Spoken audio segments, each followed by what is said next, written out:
Ahoy there, Elder Scrolls Legends fans. I'm Dead Broke Nerd. It has been 17 days since the Elder Scrolls Legends was canceled by Bethesda, but we're still going strong. I am going to be moving my weekly Elder Scrolls Legends videos to Tuesdays.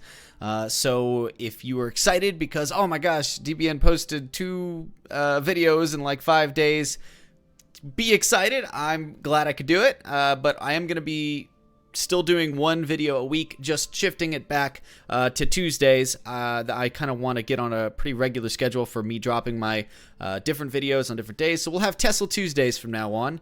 And so for this first Tesla Tuesday, I have a deck that I have been kind of fiddling with since Alliance War came out, and it wasn't ever really that good, and it's still probably a little bit on the wonky side, but it can definitely pick up some cool wins. It's also really, really fun to play, and features a few new cards and some cards that don't see a lot of play, so I really wanted to show it to you guys. This is the Phantom Menace. The idea here is that I really want to use the widely regarded as bad Daggerfall Phantom. See, I even have one premium, which looks pretty great.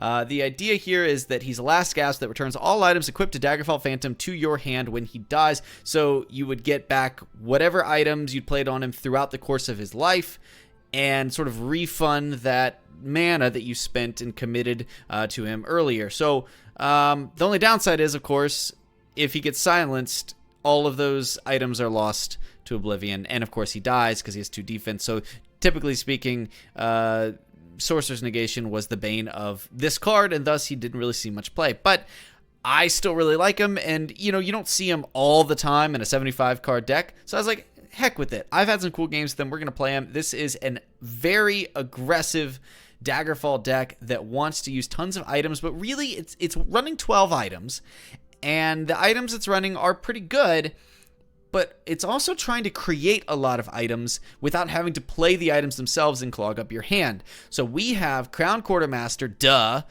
We also have Prow Smuggler, Satanine Couriers. We have the Lower Canton Smith, which, how many times have you guys seen this in a deck? With the plot effect of equipping a scimitar. It's kind of like, it's 4/4 stats for 3 if you can use the plot effect. We're only running the 2 copies, but it's pretty darn good, especially to trigger things like the Craven Conscript and stuff like that. We have the Sentinel Reclaimer, which creates items in your hand as well. And then we have the Covenant Oathman, which, if you have a red card in play, can search your deck and pull a random item into your hand. It also has the added benefit of if you have a purple card, it'll buff it too. So it's just a fun card. Nobody seems to ever really want to mess with Oathman because they're like, well, if I'm playing a deck and I've already got those things out, I'm probably winning. But honestly, because of one thing, I think this guy's worth running at 3 copies, and that's the addition of the Enchanted Ring from the Tamriel collection, which allows you to have a much easier way of ensuring that you've got all those colors down on the board so you can get value out of him. I think there's also the potential for you to run Doomfang Ally in this deck because you have now, again, that increased number of colors in a Daggerfall deck. And I mean, heck, if you get a 5/5 with Ward off of a Doomfang Ally for 3, that's pretty good. He's not in this build, but I definitely could see putting him in there, maybe for these Covenant Plates or something like that. But to stay on theme, we're sticking with the items. That's just something I want to throw out to you. But yeah, so the Enchanted Ring, when you equip it, you'll return all copies of the Enchanted Ring from your discard pile to the wielder. And then, if you have 3 or more items, and this is really the good part, if you have 3 or more items, you then draw a card. You'll find a lot of times that we'll stack things like the steel daggers, the steel swords from the Sentinel Reclaimer and stuff on one character, or even the cloak and daggers, right? So going cloak and dagger. But then when you play that Enchanted Ring on it, you get that card draw. And I think for like a very aggressive deck like this, you really do need that card draw, especially to take down, Control-y, Tribunals, and Telvannis and stuff like that. And then, of course, at the top end, we've got some pretty good stuff. I like to have a couple chargers to put items on. So we've got the Candlehearth Brawler and the Underworld Vigilante. We also have the Ash Berserker. I mean, you are going to get creatures with 5 attack or more, I promise. And just getting that extra bit of resource extension is really, really nice, okay? Sower of Revenge, obviously this guy is bonkers. Couple Sentinel Battle Maces. You could go to 3 if you want. You could drop Garnag and go to 3. When I've played Garnag, I've found that he doesn't always he's not always relevant because I'll either win or lose by the time my opponent gets to 7 Magicka. But if you're running against Turbo Ramp, you know, he can still be really good, and he's got great stats with Breakthrough. I still like him in here. And then we have a bunch of silences throughout the deck.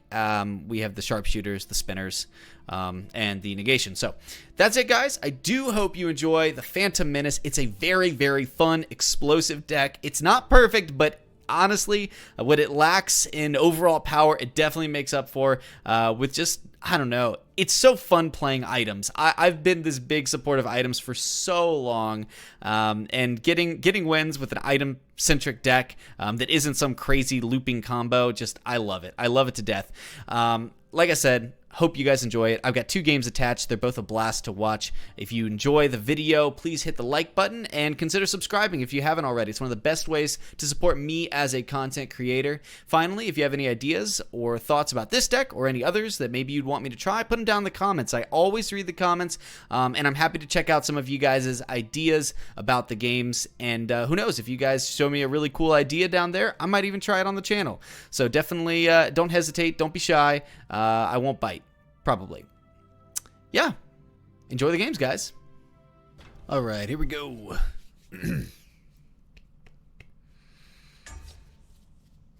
Up against some Guildsworn.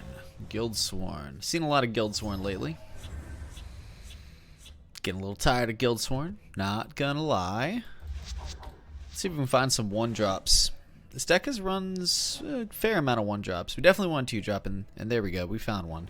It's like the worst 2-drop to actually play on 2, but maybe we'll find a better one. Maybe we'll find a better one. Let's see. Come on. Nah, no, darn. Well, okay. I guess it's better to play something than nothing.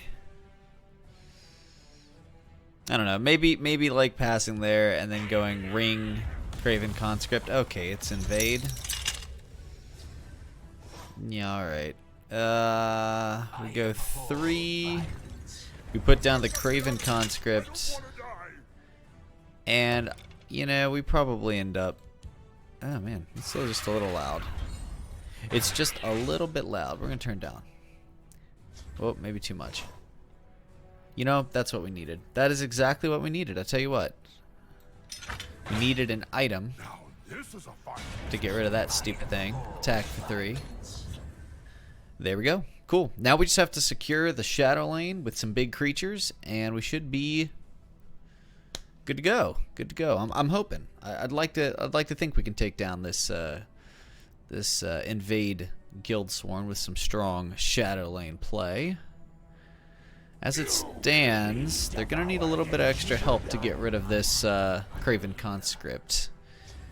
Okay, decides not to attack into it. At the end of your turn, if you've invaded, it gains a +1/+1. Okay, here's what I'm thinking.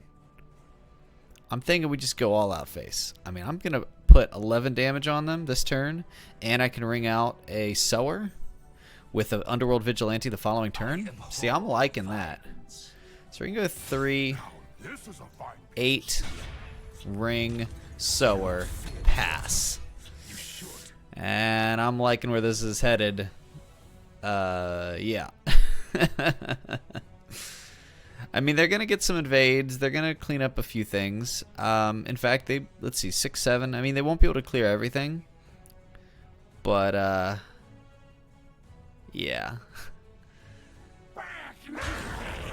I think the worst, if they could clear everything, that would be bad for me. But if they're clearing everything, then they're not invading. I guess if they have Blast from Oblivion, would that do it? I guess Blast from Oblivion would do it. I mean, okay, so that wouldn't be great, but we'd still have a little bit of time to rebuild. Crusader's Assault, okay. Gonna get some extra cards there for him. I'm sure they're happy about that.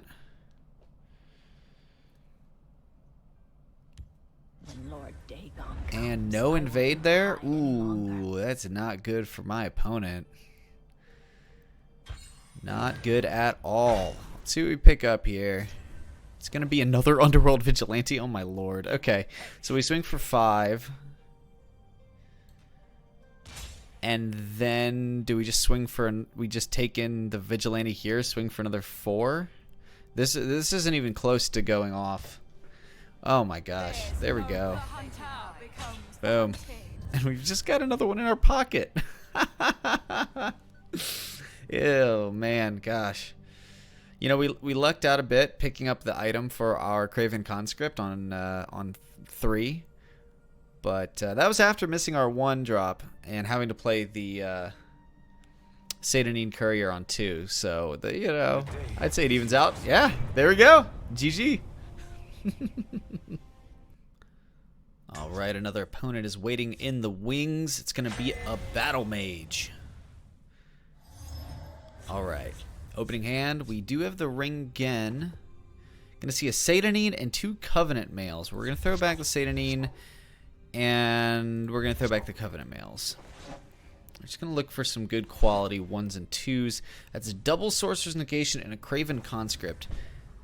Again, not loving this. Forced to pass with the ring on our turn 1. We're going to get down a 2-drop before we do. Not liking that. Okay. Yeah, this is really the clunkiest hand I've seen in a while. We're going to go ahead and Sorc Negate. Craven Conscript's going to come down, and hopefully we can get an item on him.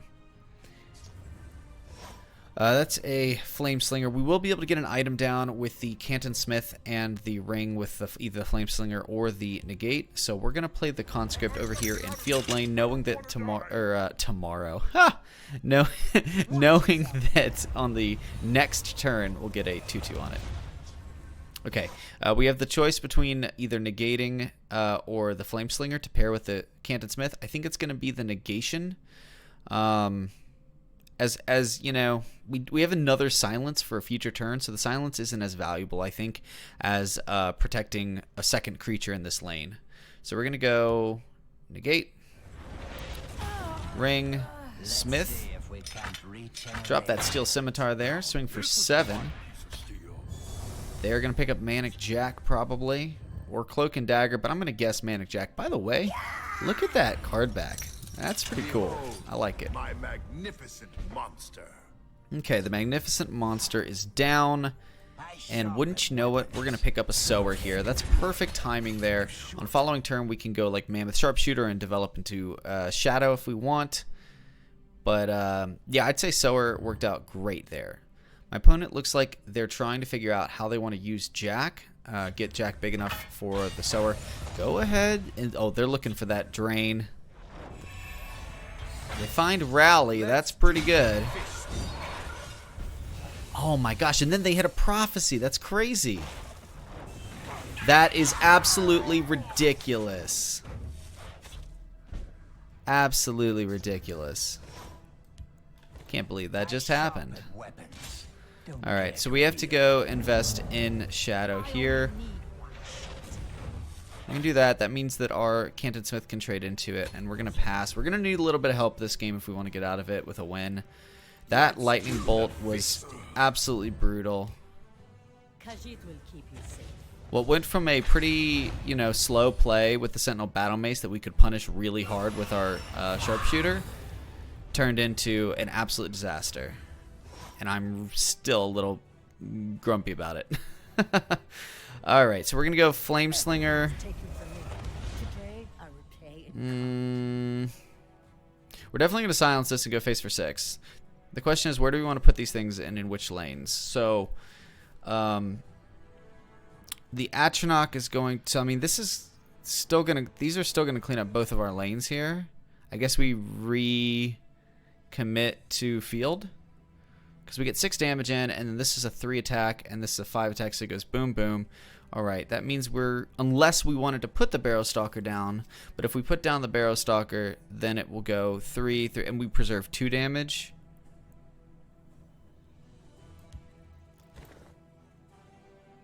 I think we want to preserve 2 damage, because I think what we want to do is split lanes here. If we can, we want to have a creature able to attack in both lanes. If we hard committed to this lane and they just dropped another Alfiq, we'd be done because of the guard, right? They need to drop guards in both lanes because we are always at the risk of drawing, you know, a big item. We're at the risk of drawing, you know, like Oh boy, that's a mighty conjuring. Underworld Vigilante, something like that.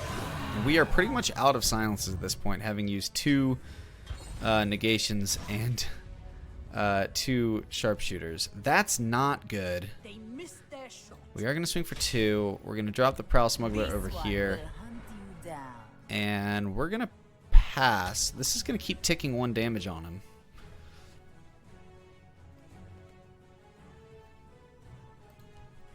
Yeah, this mid Battlemage is quite potent. But honestly, this game would definitely be over without that Prophecy Lightning Bolt exactly when it came down. Just disgusting. All the guards are rolling out now. Yeah. I think my opponent's kind of figuring out that this Vigilante, or this Flameslinger is going to keep ticking. What a pickup! Our exact last silence. There's like 5 silences in the deck, and this is the last one, and we pick it up in time to square away the game. You know what? This makes up for that lightning bolt, guys. This 100% makes up for that lightning bolt. We drew all of our silence against the right deck. GG.